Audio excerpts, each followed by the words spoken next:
Hi everyone, welcome to Tactical Edge. I am Salma Osejo and I will be your hostess during these 5 days. This is amazing, Edgar. Finally, the day has come. How are you feeling today? Oh my God.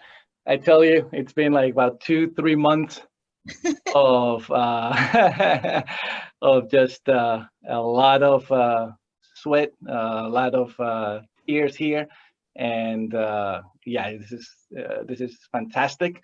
Very happy to be here. I see that we have our guest Tony, call from Activo Networks. Tony will be with you in a few minutes.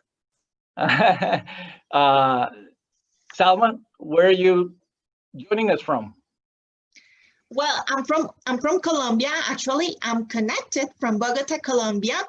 It's a pleasure for me being with you. I'm really excited. I know you have been working a lot in this event, Edgar, and for sure, all the people that is with us will have a great experience.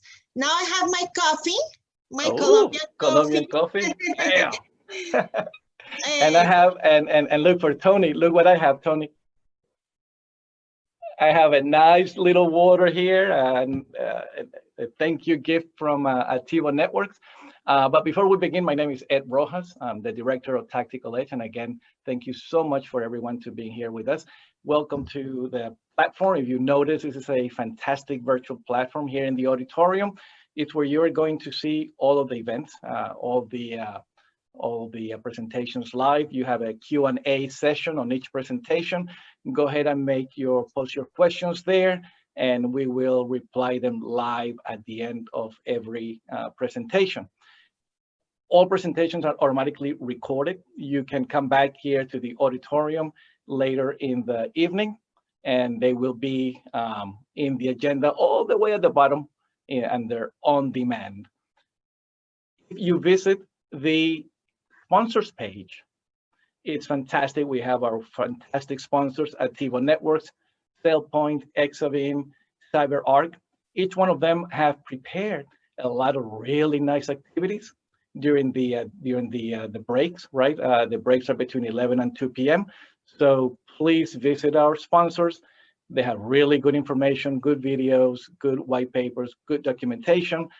People are there standing live to answer any questions you may have. And also, if you go into the networking session, you will see everyone that has registered. If you see a little green dot next to them, it means that they are live right now. You can also chat with any of them. And if you click on the little Google map, you will see where everyone is connecting from. And I think that is fantastic. We see people from all over the world, which is great. And again, in this case over here, for example, we have Salma in Bogota. I'm in Tennessee. Tony, I think you're in DC or New York? Northern Virginia, right outside Northern DC. Virginia, close enough. So real, truly, international experience. And we have people, our experts are going to be joining us during the week from Canada, from Holland, from the UK. Truly unique experience. that's amazing. So many people from so many countries, and we are virtually connected. So this is a great opportunity. I think we're getting almost ready to present our first speaker of the day. Yes. Tony Cole. So we're gonna be with our first speaker just in a few minutes. Tony Cole is the Chief Technology Officer of Activo Networks, responsible for strategy and vision. He's a cybersecurity expert with more than 30 years experience, a bachelor's degree in computer networking, and is a CISSP. Prior to joining Activo Networks, Mr. Cole served in a number of executive roles at FireEye, McAfee, and Symantec. He's retired from the U.S. Army and was an early advisor to Wall Street on the cybersecurity market. Mr. Cole serves on the NASA Advisory Council, the ISC Square Board of Directors, and he's also former president of ISSA DC. So, Tony, welcome to Tactical Edge. You have the honor of being our first speaker. How does that make you feel? Oh, thank you very much. I'm very honored to do the keynote and kick things off today, so I appreciate that. And it says in your bio, Tony, that you're part of NASA's advisory council. That's very interesting. What do you do for NASA? So their advisory council is much like a board, but under a federal structure. So I'm a special government employee there. I joined them to advise them on cybersecurity years ago and then moved up to their advisory council. So advising them as a member at large on everything, although my expertise is really in cybersecurity. Okay. So it's a lot of fun. It's a fun role. Oh my God, So that sounds really amazing. And I wanted to ask you, Tony, do you advise anything to do with space exploration and cybersecurity and all of this equipment being sent to Mars and to the, up there in outer space? Yeah, so I advise on cybersecurity for everything that NASA does, and our council advises the NASA administrator. He's the individual that appoints us to the advisory council. So we are his advisory team. So it's a lot of fun. It's very, very interesting, and I can't say there's not been a single meeting where I've not learned a tremendous amount of things outside of my areas of expertise, which is just great fun because I'm definitely a geek. But this is great. Really fun. Yeah. Sounds really fun. And what is your presentation about today? Today, I'm going to talk about what's the threat and what should you be doing about it. So in reality, I'm going to talk about all of the different reports that are out there, focusing on just 5 different ones, and what are the common themes in those reports, and what should we take away from it, and what can we implement based on those themes in those reports. And before we start, because we still have another 6 minutes or so to go, when you're in the NASA council, do you tell them, hey, you got to take this little baby, this is your come with you as to put them up there in the Mars mission, for example? No, in reality, I have completely separate hats. I'm a special government employee when I'm working for NASA, so it is totally outside of my day job at Attivo Networks as a CTO there. And just like ISC squared, totally separate from what I do at Attivo Networks. So I don't even wear any Attivo, insignia on shirts and stuff when I go in there. Tell us, Tony, about Attivo Networks, deception technology. NIST has earlier this year, right, came up with a report that says that deception technology should be part of cybersecurity solutions being implemented. Tell us about Attivo Networks. Attivo Networks is a very interesting company. I started out long ago in the U.S. military playing with honeypots and with the HoneyNet project. So found it very interesting and retired back in 2002 and joined a company in this. Symantec bought and then did away with the technology very quickly. But here it is, almost 20 years late, really 20 years later from when I started playing with honeypots. And the world has changed dramatically. I was very, very interested in what Attivo Networks had built, focused on deception. But in reality, the company structure is designed to do detection inside an environment. So when an adversary breaches a system, the first thing they do is start trying to move laterally across that environment. And Attivo's focus across the board is detection of that adversary inside your system and mitigating the impact very quickly through quick detection. In fact, through many of the themes in the presentation I'm going to give today, it kind of shows the problems we have and why Attivo has built what we've built.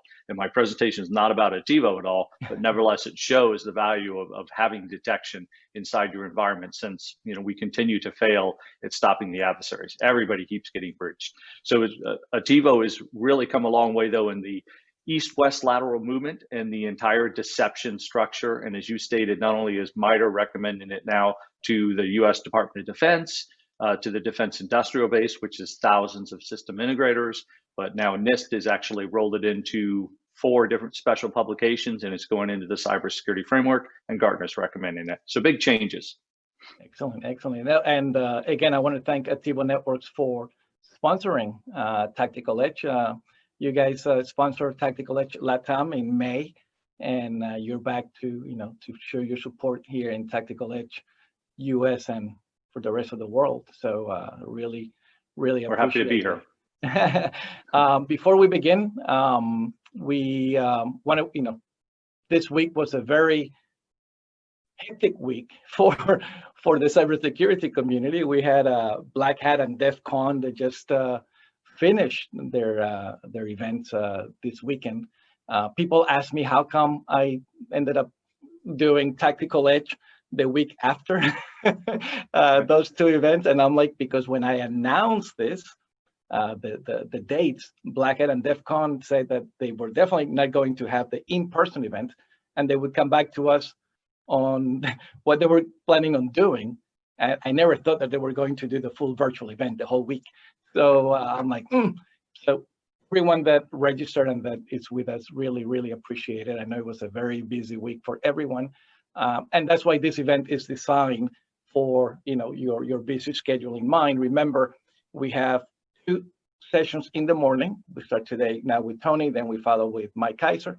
Then we take a 3-hour break that we strongly recommend you visit our sponsors for watching other videos that they have in there, or downloading information, or going to the networking lounge and start chatting and networking with one another. And then in the afternoon, we start again at 2 p.m. With a really good activity about gamifying tabletop technology with John Spatzik. And we end up the day at 3 o'clock with the last presentation by Helen Patton, the CISO at The Ohio State University. Really good, 4 really good speakers. And again, it's nothing heavy, and it's a way to spend a good time, schedule your date accordingly, and be with us. So Tony is one of the very few people that I haven't had the pleasure of hosting in Colombia yet, but hopefully, really? hopefully he'll be able to join us one of these days during our. Hopefully, after all this COVID mess path, you can come and visit us in Colombia. Of course, you're very welcome here in Colombia. I appreciate that, and I've been to Colombia a number of times, and always enjoy trips down there. Excellent. All right, so let's go ahead and start this. Elma, please. Yes, so Tony, the stage is yours. Welcome to Tactical Edge.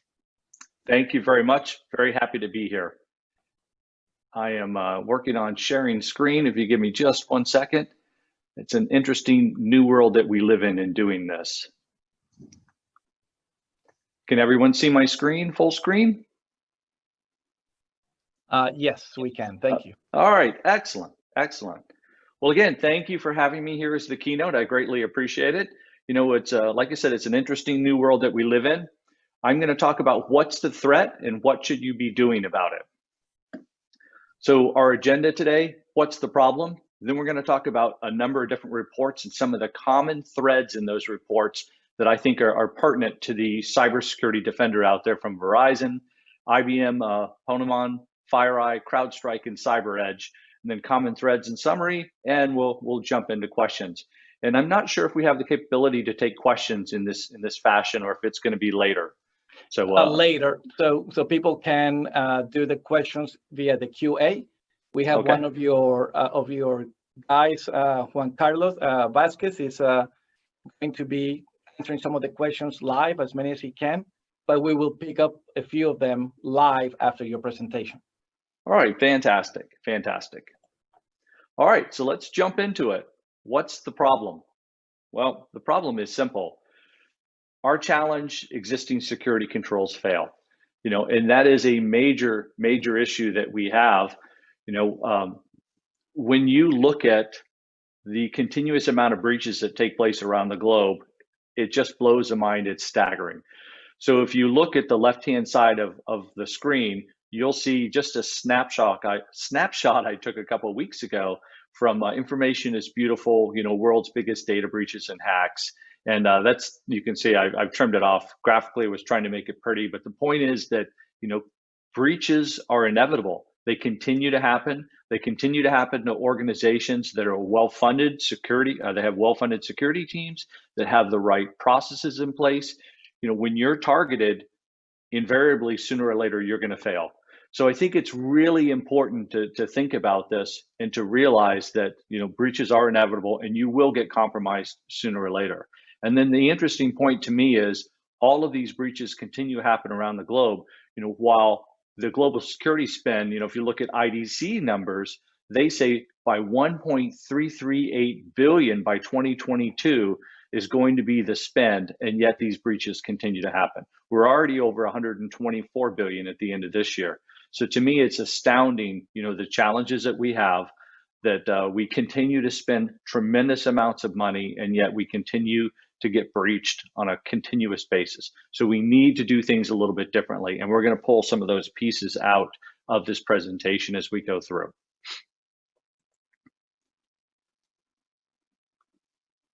So let's see if I can find the right button to hit here. So for me on this one, it's just kind of fun. Part of the challenge on many of these reports, I highly recommend people pick their favorite reports from some disparate vendors that are looking at not only their empirical data that they're collecting, but also, the ones that are survey focused, to really give you a broad spectrum, of what people are thinking, as well as what some vendors are seeing as they collect data.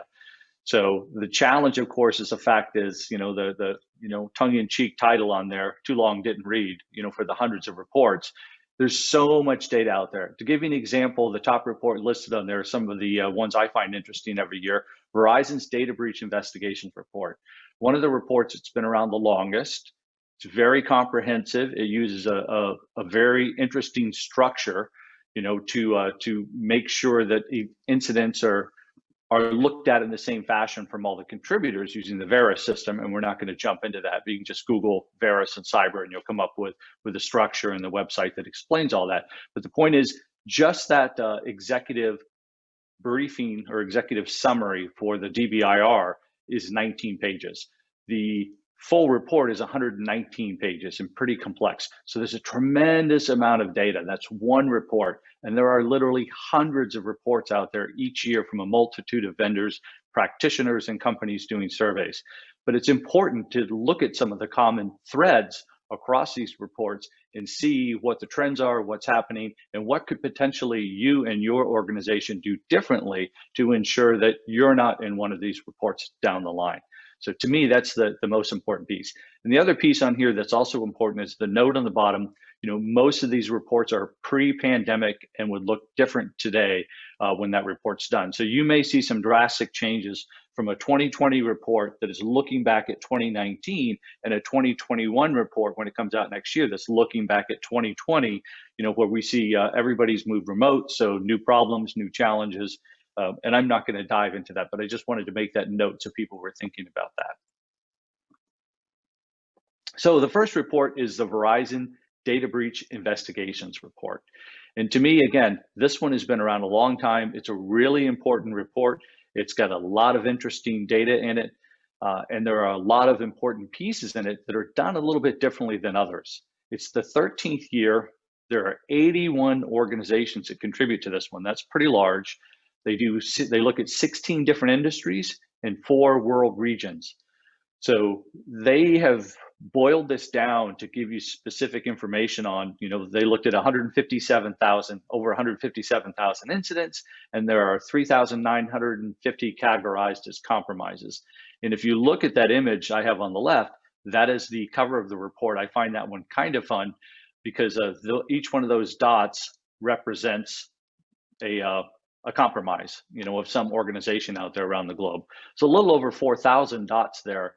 And that's because some, of those compromises could potentially be in a region as well as an industry. So you might see them twice, but nevertheless, it's still interesting to paint the image that way with actual compromises. So think about, what somebody went through to be a dot on the cover of that report. Not something you want to be, but still nevertheless very, very interesting.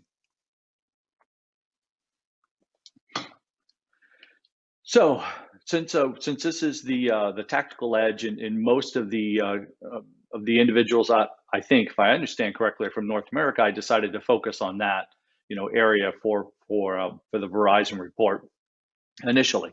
So when you look at North America, there were a total of 920 different compromises that they looked at. Small business 130, large 209. unknown 581. And that's a challenge that you have when you have so many contributing organizations, and people have to anonymize that data, when they're sharing it across the board. So here's an organization that might have managed defense or may be doing, incident response. They've collected this data. They want to anonymize it and provide it over to Verizon for part of the DBIR. So you do get a lot of unknowns for the company size or potentially even what vertical they fall in. So it's just something to be cognizant of. On the actors, this is some interesting data for that little bar graph on the top right. If you see, partner compromises, that's an issue, potentially, and more than likely the partner is unwilling. It's simply a secondary compromise. So for third-party access, where that third party gets breached, and that is the avenue that the attacker takes to get into the larger company. And there's been a lot of those in the past, and that continues.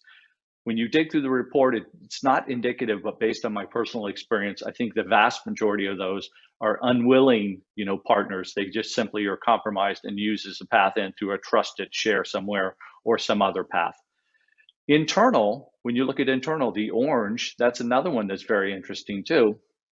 So many people talk about insider threat and think that insider threat is one of the largest, concerns that you should have as an organization when you're building your policies and processes to defend your enterprise. And it's very clear, over a multitude of reports for many years, that insider threats can potentially do a lot more damage than an external attacker. But nevertheless, they're a lot smaller in percentage of breaches, than external threats. So it's an important note, and there's that myth has been going on for quite a while that there's a lot more insider threat attacks than there are external, and that's simply not true if you dig through all those reports and read the data. Certainly there are one-offs, but nevertheless, most of the data shares that it's external threats and not internal. And then if you look at the blue, there are a tremendous amount of external attackers that are going after our systems. And we'll talk about that, in just another couple minutes. And if you look at the bottom right, these are the common threads. 78% of the attacks, on the web applications, which was another common thread. Web applications are attacked frequently, but they were involved, using stolen credentials. And that is a theme you'll see through all these reports. Stolen and compromised credentials are a common theme, as an attack path. So 33% of breaches involved social engineering tactics. And that's another one that's very important and very interesting and difficult to put parameters around and say, this is social engineering, that's phishing, because we all know, a good spearfish has social engineering, components tied into that. So you want to make it believable, you want to make it important and urgent, and give it, enough authenticity so somebody's going to fall for it. So there's certainly social components to that as well, and those are hard to categorize. But nevertheless, that's an important piece to understand. 33% involve social engineering tactics. And then 31% of breaches involved employee error, misdelivery or misconfiguration. And that's not clear in the report, for how broad that is, because misdelivery could be, I made a mistake and I meant to send this to Debbie at my company and I sent it to Debbie at some other company, and it was something very, very sensitive, that hurt the company. Misconfigurations, certainly much easier to understand, and those are unfortunately all too common, especially in cloud. Somebody, left an S3 bucket open. There's a lot of different ways to do that, and we see that quite a bit, take place across the board. So one of the other pieces I wanted to touch on here was the way they've structured this around industries is really, really interesting.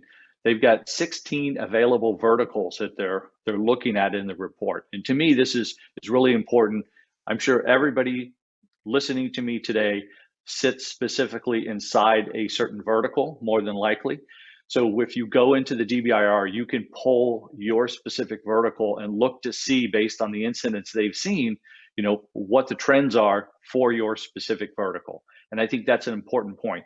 I use financial and insurance, quite frankly, because most attackers are financially motivated, so I thought this one would be an interesting one to pull. And it's got a lot of data because there's a lot of breaches, of course, on financial services and insurance services, because there's a, it's a quick path for monetization for any attacker.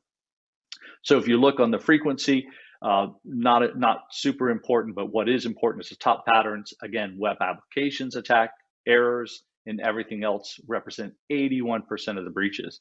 And if you look again at the threat actors, follows the same theme I talked about, external 64% of the time, and the actor motives 91% of the time are financial, and we see that a lot. And I think the other piece that's really interesting, and you'll see this is another common theme right in the middle under actor motives, espionage, 3%. So to me, that one is very important for us to understand. Espionage attacks get a tremendous amount of press, and they're very interesting when they come out, and it's always exciting to read about these. Unless you're sitting on the defensive side, then it's certainly not something you want to read about. But my point is, in this, they don't happen near as often as people think they do. It's more financially motivated attackers, so that are criminals versus nation state attacks. And those numbers, probably are a little gray in that area, because quite frankly, you're not going to see every cyber espionage attack, because, governments may not release that data. It may never go public. So it may stay within, within the intelligence agency for the country, that was attacked, as they study this and look at it. So, or it could be undiscovered. But still, it's important to note only 3% of espionage attacks out of, the broad spectrum of attacks. So it's not as frequent as we think, even if that number is a bit higher than that, simply because the data is never exposed to us.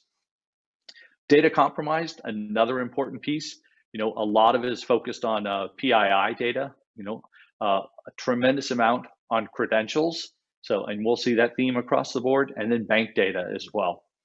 So I think it's really important to think about some of these pieces as we build our defensive structure, depending on the vertical you're in. And I'd highly suggest you read the DBIR, at least the executive summary, as well as go pull, the vertical that you're in. So overall statistics, 45% of breaches from the Verizon perspective featured hacking. So, and financial gain is key, with 86%, being financially motivated. So, like I said, we're looking for common themes here, and we're seeing a lot of these. 80% of breaches within hacking involve brute force or use of lost or stolen credentials.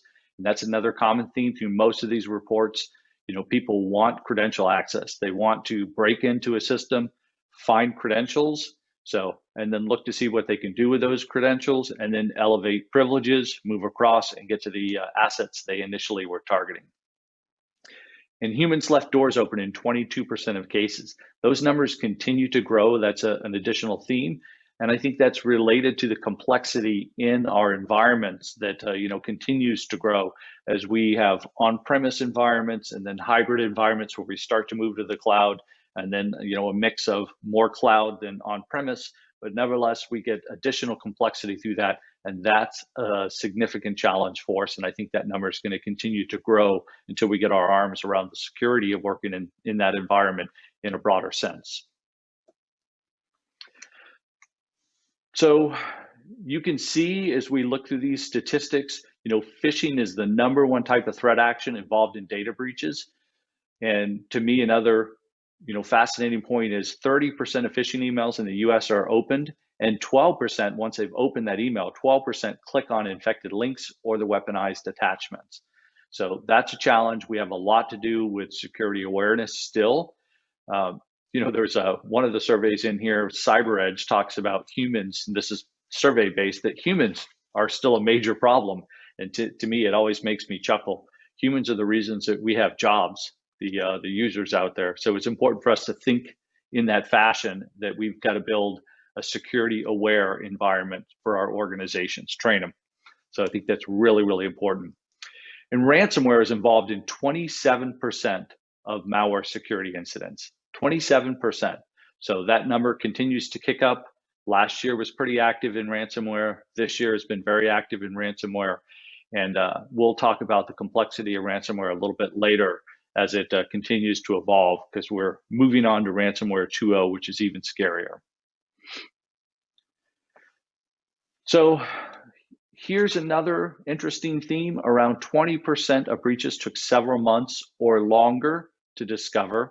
That's a problem. And we'll hit on breakout time, dwell time, and containment time a little bit later. But the point is, the faster you can find a breach, the better chance you have to mitigate the impact of that breach. So it's a critical piece to think about. So, we've got to build structure and automation to ensure we discover those breaches in a very quick fashion, or we're not going to win, as we continue to battle, the insidious, financially motivated attacker and nation states as well. Again, I touched on the insider piece, but this is referenced numerous times throughout the report. I think the third bullet is also one that's quite interesting. 24% of investigated breaches are cloud-based. So we're seeing more and more cloud focus because, again, as we move our capabilities into the cloud, that's where we're going to see the attackers start to focus as well. And I think the last bullet is very, very important. When I'm speaking in person, I would quite often ask, who thinks that, they're not a target, for an attacker. And it's interesting to see people will look around and some will put their hand up. You put your hand up now if you feel that way. Quite frankly, we can't see you, so no embarrassment. But I think it's important to note, looking at this data, 30% of incidents were driven by the secondary motive, which means that they're going after your organization, not because they want access to any assets in your environment. It's because they want to use you as a stepping stone into somebody else's environment. So every organization has value even without targeted assets. And that is a critical thing to understand. If you've got trusted third-party access to another organization, that is not a position you want to be in, to get breached and be the path into, that larger partner that you have that may be a significant component of your revenue for your company. So we need to think along that fashion, that every organization has value even without targeted assets. And today, as I just mentioned with ransomware, it's quite problematic because even though you may not have assets that are valuable to an attacker, they may be valuable to you, and ransomware may still work on you. So another way to look at it as well. So that's it on the Verizon. We're going to talk a little bit about IBM and Ponemon, the cost of a data breach report. This one's also been around the block for a long time. It is the 15th year so that we've had this report out there. And just really quick, if you note the piece at the bottom, here's what people get confused on, because you'll see people say it's the IBM cost of a data breach report, and we'll see people say it's a Ponemon cost of a data breach report. IBM sponsors and publishes, Ponemon conducts the research. So that's the confusion on this. But if you look, it's 524 breached organizations, 3,200 individuals interviewed, and that's the important point. These are interview-based. The Verizon one, they're collecting data through 81 different contributors and themselves, but this is one where they're doing surveys instead. So it gives you another perspective, I think, that's really important to understand. And you can see on the comments I have up there, what questions, they focused on: root causes, length of time, cost of business disruption, lost customers from the breach. So the reputational hit, it's an important piece as well. So security measures implemented before the breach, characteristics of the organization inside its IT environment. So these are important pieces, that can really help us understand, from a survey perspective, what others are thinking about the breaches that impacted their organizations.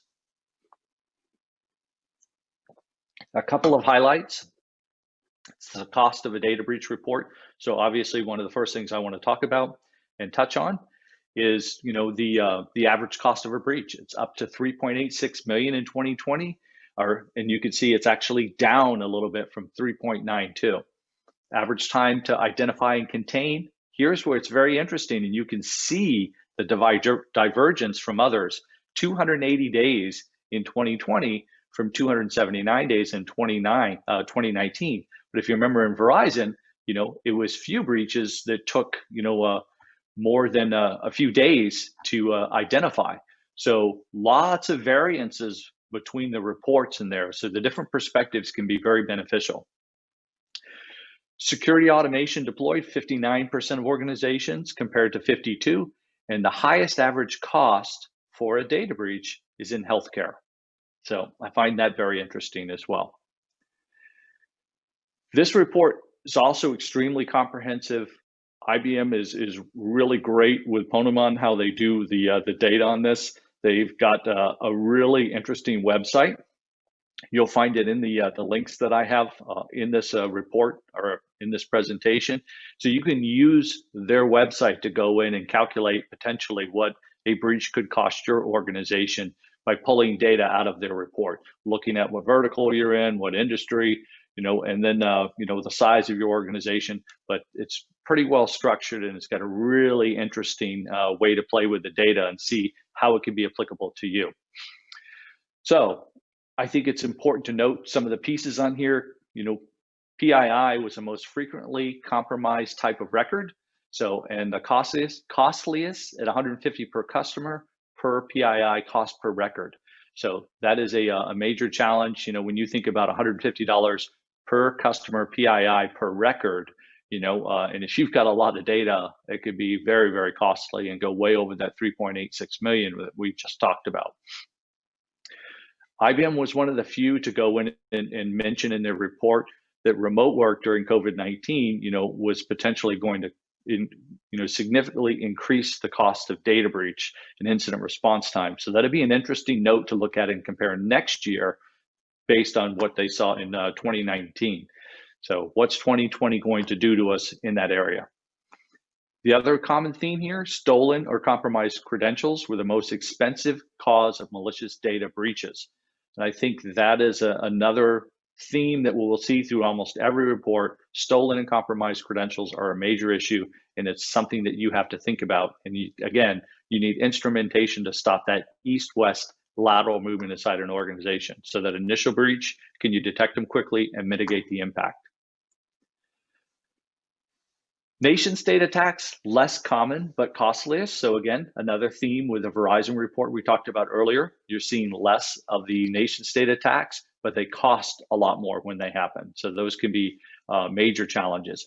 And that's the interesting piece you have to think about. Nation state attacks on nation state, those numbers potentially can be quite low because the data may not be released, or we may not be seeing them at all. So we don't know if they're happening. But nation state attacks on industry are the ones more than likely that most of this data is compiled from, because that's when one nation state's attacking a company to steal intellectual property, typically to give themselves an advantage in the global economy. And that's problematic, and a change that we need some cyber norms. That's outside the scope of this presentation, but we need norms to put in place a structure so that happens a lot less. A number one cause as well, misconfigured clouds were a leading cause of breaches. Again, as we move there, we talked about in the last report, that seems to be a common theme. Lost business, continued to be the largest contributing cost factor. When you go through a data breach, the reputational hit can have a significant impact on your corporation. So again, identifying the breach quickly and mitigating the impact, can potentially save you a lot, on the lost business side. So learning quickly from it can help. Very interesting, the impact of security automation on data breach cost has grown over the past 3 years. And when we see attackers use security automation, it can jack up our cost of the breach. But when we see organizations put security automation in place to counter those attacks, then we see the cost go down. Even though you're spending more money to get this in place, you can react more quickly and identify the breach more quickly. And that is hit on in a couple other reports as well. Mega breach costs soared by the millions, no surprise. And we touched on the nation state actors. So security complexity and cloud migration cost companies most. That is an issue that we're going to be working on for some period of time, getting the complexity down. Complexity is the enemy of security on a pretty frequent basis. So, and I think that that's something that we're definitely challenged by, and going to continue to be challenged by until we get our arms around the migration to the cloud and the security processes. So that should be in place along with that. But we see wide variances in different corporations on what they've been able to achieve as they've moved, some doing tremendous amount of planning before they migrate to ensure they're ready, others moving a little too quickly and adding additional complexity that's cost them, when a breach has happened. So it's an important note, the second bullet there, depending on what vertical you're in and what region you're in around the globe. So varies widely, on time to identify and contain a breach. So and incident response preparedness was the highest cost saver for businesses from this report. To me, that's really important. So having an incident response plan. So if you don't have the capabilities internally, then having a current contract in place, as well as, testing that plan, ensuring that you're doing all the proper things so that if a breach happens, you've got all the processes in that plan laid out and structured, who to call, when to call, who to contact, what systems, bring in your IR team and get things moving in a very quick fashion. And you can save tremendously by having that team in place. If you can see the difference there on a breach, in the graphic, so it's a savings of $1.58 million simply by having that IR plan and potentially a contract in place to move quickly. All right, so that's it on the Ponemon. I'm going to jump over now to FireEye. So by the way, my company is not in here. I didn't list any of our reports. I thought it'd be more interesting to do this separately. We do a number of reports each year as well. So M-Trends, I worked at FireEye for a number of years. I've always liked this report. I think it's a fascinating report and shows a lot of interesting trends, that are really important. This is the 11th year from them. And don't be confused. Some people call this the Mandiant, M-Trends report. Some call it FireEye. Mandiant, if you're not aware, is simply the services division for FireEye. So you can call it either one, but they categorize it under FireEye now. So it's the 11th year. And again, we have to think about the perspective this data is from. It's out of products, services, and intelligence from FireEye. So not only are they collecting it from managed services, from their services, their incident response, vulnerability assessments, all those other pieces they do, and also the intelligence that they gather. Important to note, 2010 to 2020, phishing, again, the most common and successful method APT groups are using to gain that initial step inside an organization. That is a very important point. We need to do more on security awareness, as well as we need to do a lot more on east-west lateral movement and identify that breach right off the top. Attackers continue to grow more adept at working across a range of operating systems and device types, on-premise and cloud architectures. To me, that's another really important point because we have to think about the fact that the adversary continues to evolve. And if we have static defenses, then we're never going to succeed in stopping them. Again, breaches are inevitable, but we've got to identify them quickly. So if the adversary is moving forward, we need to be more dynamic in our approach as well. So dwell time. This is a very important point, and I'll just touch on this briefly while I've got the slide up there. We tend now to think of breakout time. So the time from when an adversary compromises an initial system and moves laterally out of that system inside, the company they've compromised, that's breakout time. Dwell time is from the time that first breach happens until that adversary is identified. So that's a much longer period of time. And then containment time is how long after you've identified that breach or someone notified you about the breach, does it take you to contain that breach, to clean it up and stop and kick the adversary out?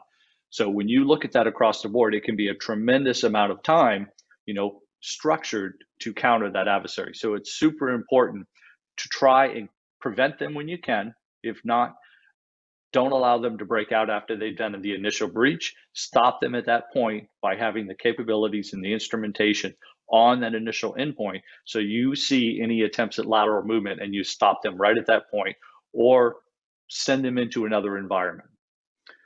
So again, from the FireEye report here, this is their 2020 report, which looked at 2019.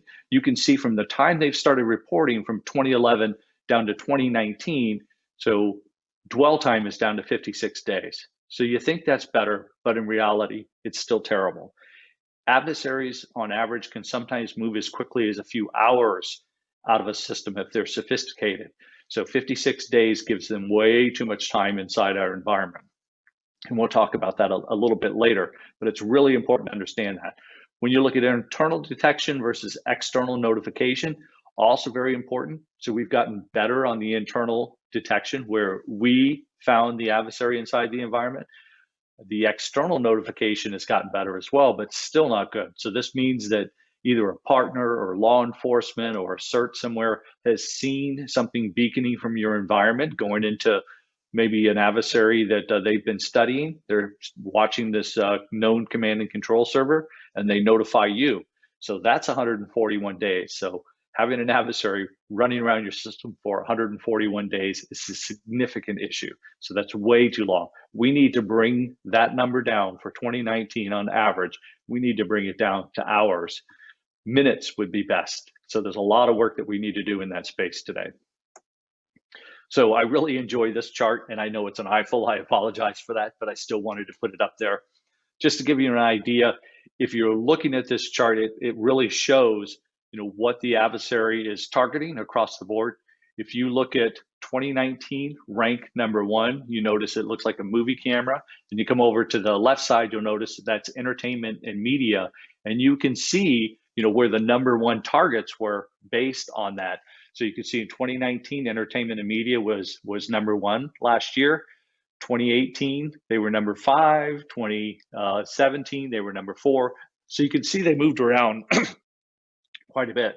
It's always surprising to me when financial services drops down, because 2018, they were number 1. And then 2019, last year, they're number 2. So, but this is an interesting graphic for you to look at your vertical that you're in, and how much you're being targeted, by financially motivated actors. Some other important numbers on here. 7% originated with or used compromised third-party access. Again, everybody's a target, really important. 15% had multiple attackers. That's always an interesting statistic to me, because we do see once in a while where an adversary will break in and then clean up so nobody else can come in after. Somebody may be looking for the same vulnerability or going after the same organization, attackers from different places on the planet. So it's an important thing to think about, that you could have multiple attackers from different groups inside your environment. If you look at FireEye's numbers, less than 1% involved in insiders. So they say even less than others. So very, very interesting. And if you look at the second to last bullet, 3%, you don't see this one a lot, but 3% were used for reselling access gained in the intrusion. So I've broken into your system. Now I'm going to go in the dark web and I'm going to sell that access to somebody else that might want to monetize it. So I've got the skills, I'm just doing the breaking in, then I'm going to give those beachheads I've established to somebody else and let them monetize it. So, and the last statistic, and I've run into a lot of these over my career in consultations with companies, to me, that's really scary. The 4% that serve no purpose except creating compromised architecture to further other attacks, especially those where they create beachheads inside an environment and then they go dark for a while. So they're not orphaned breaches, but they've got compromises in there and then they're being quiet. So that one's a little scary to me. What are their long-term nefarious, goals inside your environment? Just really quick, malware families, that they track in the report. You can see it's 1,268 total tracked malware families. And I think when you look at this, probably nothing surprising to you except the last bullet. 41% of families found in 2019 were never seen before. To me, that is a scary statistic. So, and something that we need to think about. If you're targeted, you need to be dynamic, because again, the adversaries are extremely creative today. All right, that's it for FireEye. We're going to jump into the Crowdstrike Global Threat Report. This one is a very interesting one. They have not been doing it very long, and I think that's an important note. It's only the second year, but the data from Crowdstrike, again, is product, services, and intelligence. And just one of the highlights I wanted to point out that counters the FireEye report, a trend towards malware-free attacks is continuing.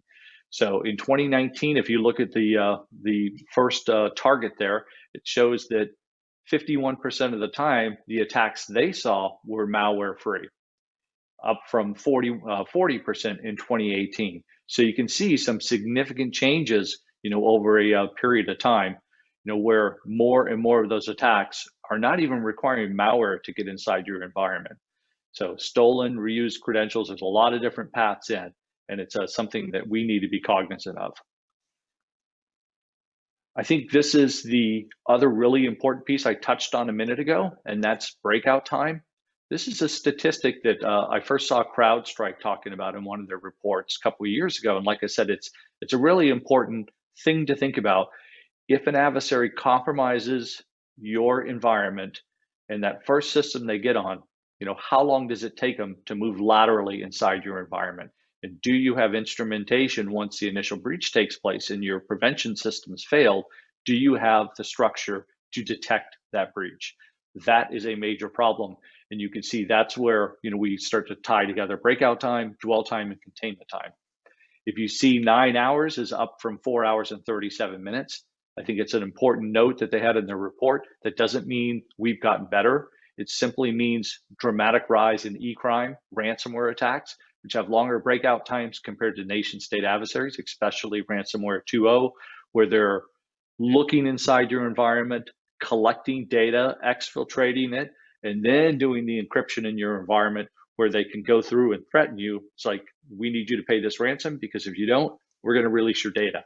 So they've got you both ways. So that's why it's taking longer, because they're doing more studying inside your environment, instead of just, encrypting systems. I like CrowdStrike's rule they came up with as well. The 1-10-60, detecting threats within the first minute, understanding threats within 10 minutes, and responding within 60 minutes. It's a really great idea that can potentially help move you much, much faster, through the process to understand who's in and how do you mitigate that breach. And it's something to really think about. Do you have the instrumentation to be able to do that, or are you mired in thousands and thousands of alerts coming into your SIM via your SOC, that it's a matter of digging through all of those alerts to find the nuggets within. So you've got to ensure you've got the right instrumentation that can help you with that 1-10-60 rule, so you can get those numbers down. The quicker you can identify that breach, the faster you can mitigate the impact of that breach. So this is another really interesting one to me, and this is from their global threat report. It's the ransoms that have been paid. When you look at this, the ransomware is becoming larger and larger, and I think it's going to continue to kick up. 2020 isn't done messing with us yet, so I think there's a lot more that's going to happen, unfortunately. But it's surprising to me, 12.5 million down to 1 million. Those are some major ransoms. And I think the other piece is, that they have in the report I pulled from, disruption in 2019 wasn't a single wiper attack. It was plagued by sustained operations targeting the underpinnings of our society. And I think that's a super important note that we have to think about, the fact that they're after money, so there's less attacks destroying an environment, more attacks that are only going to destroy your environment if you don't pay them. So we have to do more on the instrumentation side to understand these attacks early and stop them fast. I think the problem is bad, it's getting worse, and this report certainly indicates the same. So I think that ransomware is going to be more and more of a problem, for at least the next year or 2 years. So that's it on CrowdStrike. And I wanted to touch on this one last report that you may not have heard of, and it's been around for a while. It's called the Cyber Edge Group Cyber Threat Defense Report. It's an interesting one to me. It's very different than some of the others. This is a sponsored report, where they're doing surveys. The companies pay Cyber Edge Group. Cyber Edge goes and does the surveys, and they really touch a lot of points. 1,200 IT security decision makers and practitioners. My company is not a sponsor of this, but I still find the report extremely interesting. And it's all from organizations with more than 500 employees and across 17 countries in 19 industries. And it gives you some interesting things to think about. So you're doing a survey, you're pulling data from the minds of IT security providers, and it does give you some pretty good insight into what people are thinking on the defensive side. And most of the common threads, again, attackers are more active than ever. Organizations affected by attacks has jumped to 80.7%. So think about that. The survey, 80.7% of those surveyed, were affected by attacks. So, and for the first time ever, 36% of those organizations experienced 6 or more successful attacks. We're not winning, people. We're clearly not winning. And respondents feel that it's more than likely that in the next 12 months, they're going to get attacked again.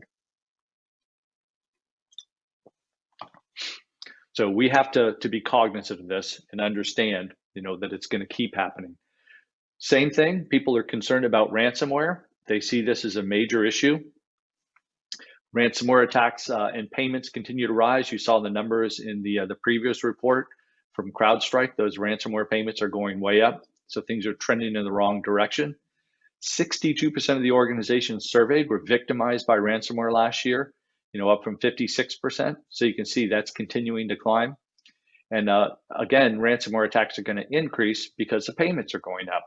So because they've got ransomware 2.0. So if you're not focused on the ransomware problem and you haven't been impacted by it yet, you need to get focused on it very, very quickly. And 58% of ransomware victims paid a ransom last year, up from 45%. And why is that? Just think about that fact that if they're using new tactics and they compromise your system and they've already exfiltrated the data from those systems they encrypt, and then they encrypt those systems, they've got you. You may have good backups and you may have done good practices. Well, the challenge is if that data is sensitive and you don't want it released, they can still release that data. So more than likely organizations are going to pay. So you need to actually focus on that breakout time and ensure you can detect ransomware as soon as it starts and prevent it. There's a lot of solutions out there that can help you in that space. Think about that. So the other piece that's interesting is implementations of advanced security analytics took off over the last year and are expected to keep rising. People are really looking for security products that do machine learning and artificial intelligence, especially when they can learn your environment that you have. That can help a lot.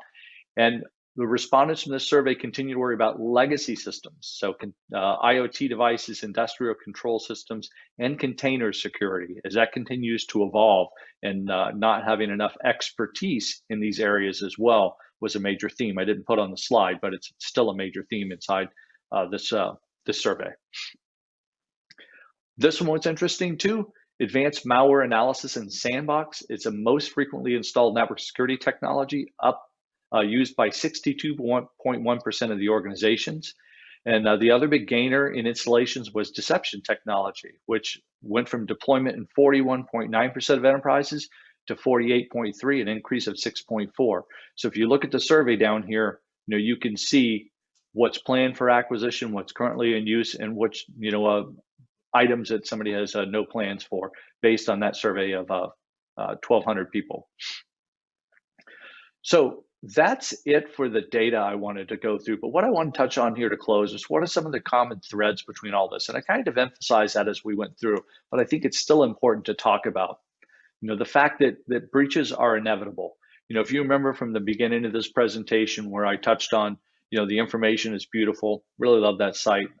Unfortunately, now they've also got COVID-19 statistics built in there, but they really look at data and they paint a very vivid picture of what's been happening since 2004 in breaches that we can see. They're inevitable. They're going to continue to happen. Credential theft is rampant, where attackers are stealing credentials and reusing those on a continuous basis, stealing them, escalating privileges. That's an area we have to focus on. Phishing remains a major attack vector. So that's been a problem for many, many years. We need really good security awareness, and we need a structure to stop that breach right at that first endpoint when it's compromised. So breakout time does not come into play because they never get to break out. I've emphasized this one a bunch. Ransomware will get worse. We've already seen the payments go up. Ransomware 2.0 is problematic. I hope we don't have a ransomware 3.0, but it's quite likely.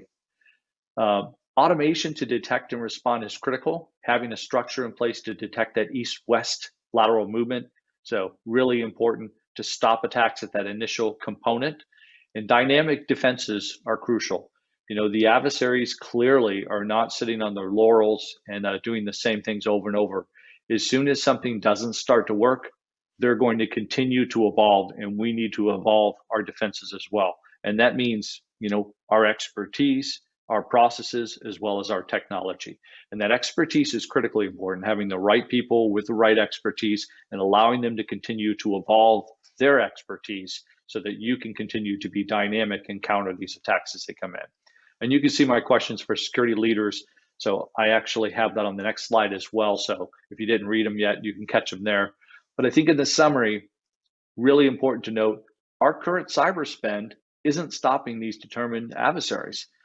Those static defenses are failing, and they're going to continue to fail. So we need to be dynamic in our thinking. And speed is crucial in mitigating attack impact. And that is such an important point. How quickly can we pick up the alert and then respond to that alert means whether or not the adversary can get in, drop their ransomware, and exfiltrate the data, and you're impacted. If you can catch them quickly, then you don't have that problem. Remember, bullet number 3, very important. Attackers are running a business just like anyone else. It's illegal in most countries. Don't support them, which means that we have to, again, be dynamic. But if we impact their business and we put more hurdles in front of them, they're going to continue to evolve, and we must do the same. So they're creative, and they're going to follow the path that works for them to continue running their business. Follow new guidance from Gartner and other analysts.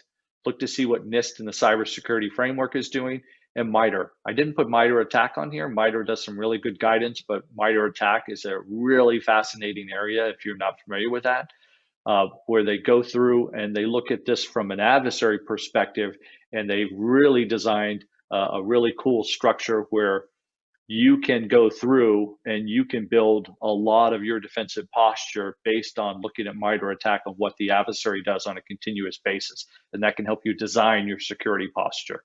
So they do a lot of work with NIST as well. So it's really, really interesting to tie those two pieces together. It can really help you stay current with or even ahead of the threat potentially. So something to think about. And you can see the questions for security leaders I have there. How effective are my security controls? Can you assess the relevance of your exposure to an attack? So I think those are really important things to think about in countering these adversaries. The problems are going to get much, much worse than they are today. I want to note on here, so this presentation truly was about as comprehensive as reading a single paragraph summary of an encyclopedia. So that's a little tongue in cheek, but it's absolutely true. These reports are extremely comprehensive, and we could do 3 hours on one single report, that are out there. So it's an important point to think about. And I have left 11 minutes for questions. So Ed, Salma, happy to take questions now if we're able to do that. Tony, thank you so much. We are almost ready for the questions. Yeah, I have a couple of questions here. So Tony, that was really good presentation. I appreciate that.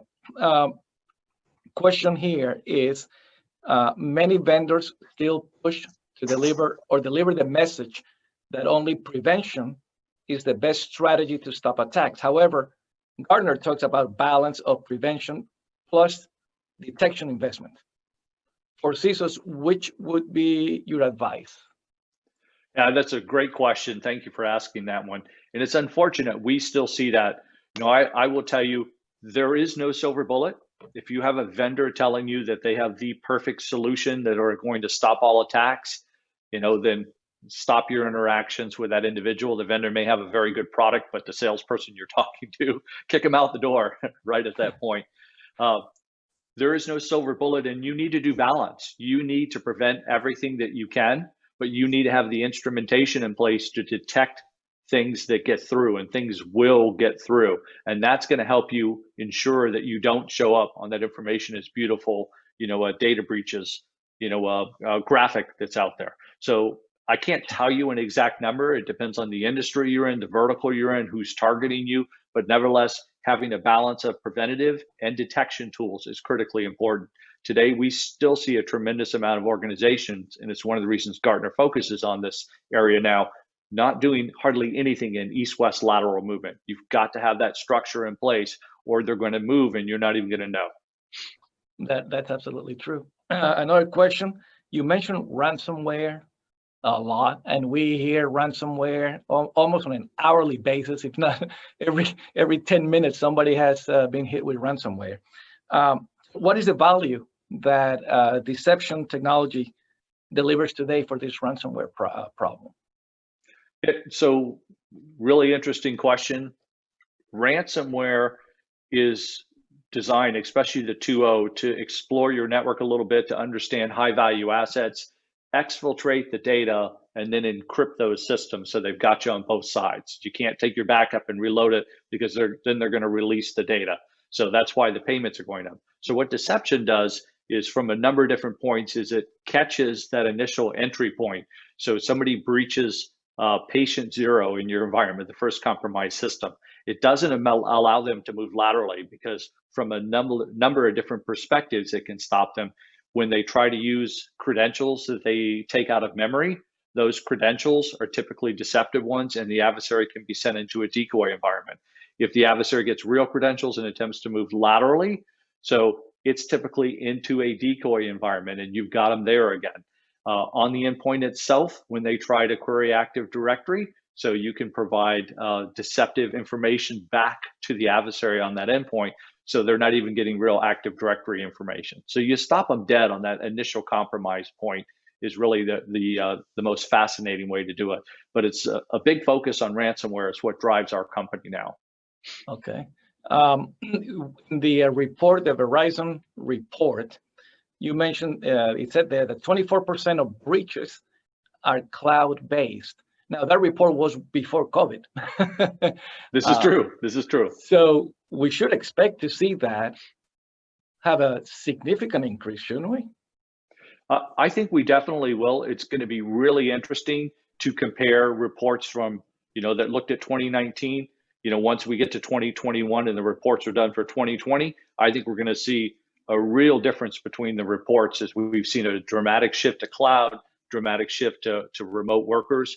It's even worse now for east-west lateral movement, because with everybody working remotely, many organizations do not have that security perimeter to protect those endpoints for remote workers. So we're going to see a lot of new structure in these reports that we are going to violate the trends that we have been seeing for many years, is my point. Okay, and then the last question, because I see that we have Mike Kaiser already, the next speaker, ready to go. Last question, Tony. Which do you think should be the priorities to reinforce or improve the posture for companies? What would you recommend to CISOs?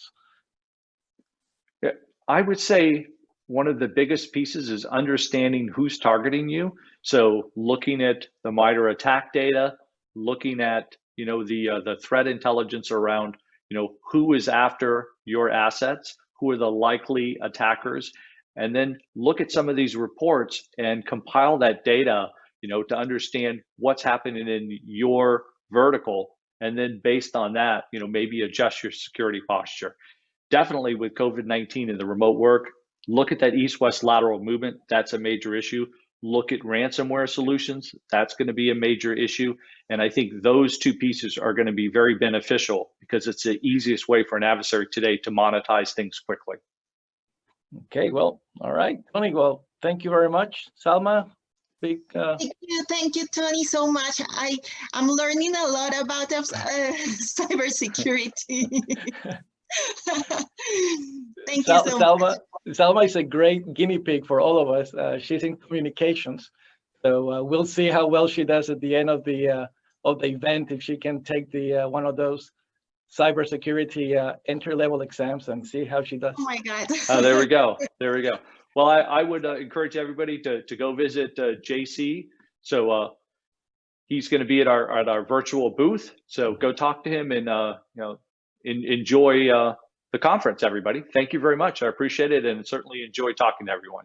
Thank you, Tony. Thank you, Tony. Thank you. Thank you. So we are getting ready for our next speaker,